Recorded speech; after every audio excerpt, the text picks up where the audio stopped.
Fil-mass meeting li l-Partit Nazzjonalista organizza fil-Belt Valletta, il-kap tal-partit Simon Busuttil qal li jrid iġib il-bidla fil-pajjiż.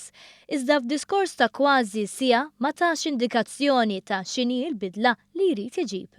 Minflok għal darb'oħra kien distruttiv u negattiv u l-uniku referenzi pożittivi kien għal dak li għamel l-aħħar gvern immexxi mill-Partit Nazzjonalista.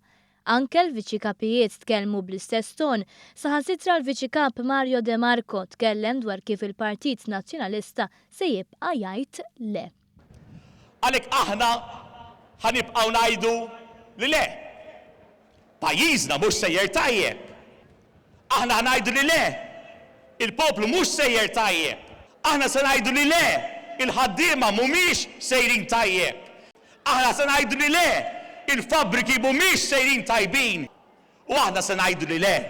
Pajjiżna mhuwiex b'saħħtu. Bekk De Marco għamilha ċara li hu jaħsibha differenti mill-istituzzjonijiet Ewropej u l-istatistika li qalu kif pajjiżna għandu l-inqas rata ta' qatt fi kwart ta' seklu, l-ikbar tkabbir ekonomiku fl-Ewropa u li kien hemm żieda fil-produzzjoni u iżjed investiment mill-fabbriki.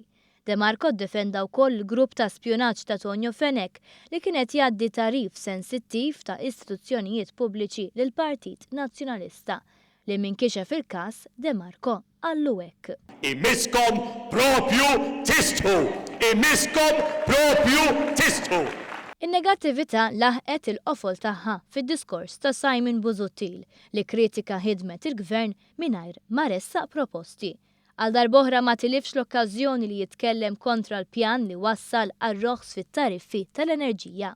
Talli issa huwa ċar għal kulħadd illi din il-power station lanqas biss hemm bżonna.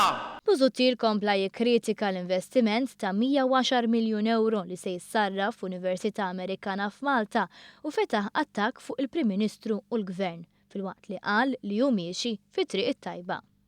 Xar wara xar qed inkomplu nagħmlu differenza. Qegħdin fit-triq tajba.